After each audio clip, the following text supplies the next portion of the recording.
I cannot wait for tonight. Yeah, so where are you headed? Oh, I'm headed to the Forum. Oh, you're a wrestler. What gave it away? Maybe you've heard of me. My name's Nicky Nitro. I'm one of the greatest wrestlers of the 90s, 80s, and today. Oh, yeah? You, like, have a lot of championships under your belt, or? No championships. No championships. Oh, well, that's okay. That's fine. It's no shame in not having a championship. That's what I say. Yeah. It's about the kids and just having good matches. That's what I'm known for. Good matches where, unfortunately, I usually end up laying on my back for about 3 seconds. Oh, well, you know, that happens. That's because it's also staged. Yeah, a lot of... If you weren't driving, I'll put you in a headlock right now and show you how staged it is. Oh, hey, no, I'm not trying to ruffle any feathers. I've lost every match that I've been in, and every match has been 100% real. Every broken bone, every concussion, also every broken bone, and then also every concussion was real. Well, yeah, okay, I see where you're coming from, but it seems like you're kind of beating yourself up over that. And you know, what I'm trying to say is, like, that's not your fault. You know, I'm sure the refs were in on it. The refs? But yeah. They are the standard bearers of the wrestling community. Now, sure, every now and then they aren't in the right position, or they get knocked over, or something gets poured in their eyes, but they can't be held accountable for that. I'm just saying, you know, after a certain amount of times, did you notice that maybe perhaps whenever they happen to be looking the wrong way, it's always right when someone's sneaking up on you? I mean, that's just a coincidence. I got bad luck. Yeah. I know that. I know that about me. I got bad luck. Gosh, I feel like you're blaming yourself for a lot of this, and you seem like a really good guy. Thank you.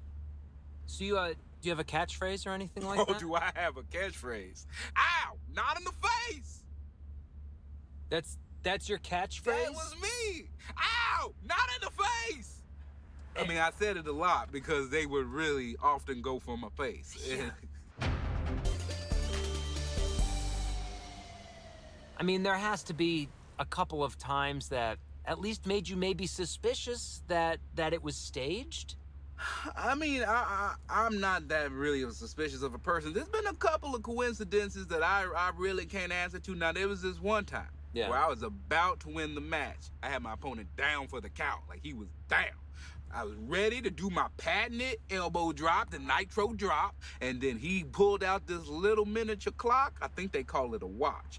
And then he kind of just started swinging it in front of my face, back and forth. The next thing I know, I'm in France with a wife and 2 kids and a pretty decent winery. You got hypnotized into being a French winemaker. A pretty good one. It lasted for about a good 5 years. They were a great family, but I had to get back to wrestling. You came back? Man, when wrestling is in your heart, it's in your heart. There's nothing. I guess so. I miss you, Genevieve. Well, like your match tonight, for instance. Like, do you know who you're up against?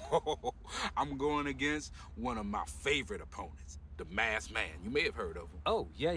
A very famous wrestler, that guy. Yeah, would you mind just dropping me off at this alley a little further up? The Masked Man, he said he wanted to meet with me, and we're going to have a little pre-match rendezvous. I think we're going to get together, have some horchata. I love horchata. I don't know, do you like horchata? I do. You think the Masked Man asked you to meet him in an alley so you could drink horchata before the match? Yeah, it's a delicious spiced milk drink. But it seems like you're being set up for an ambush.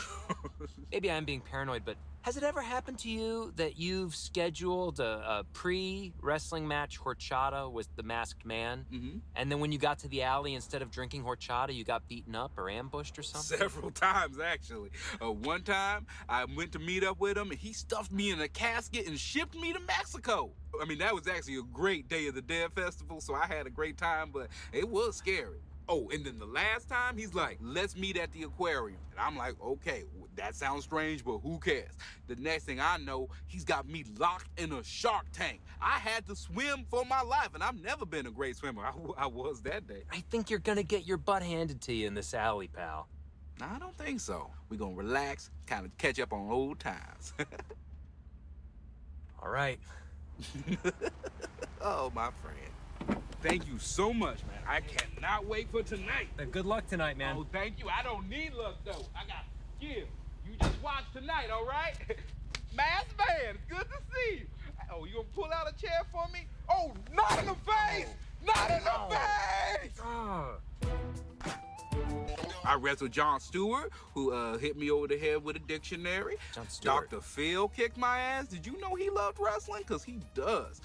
Martha Stewart kicked my ass once, but she is tough. She went to jail before, so I saw that coming. It sounds like your whole wrestler persona is just a guy who is routinely kicked in the face. I mean, not just kick, punches, elbows, knees, one time perfume, giant bug sprayer, tennis racket, typewriter, briefcase. I don't know what was in it. Bricks, probably.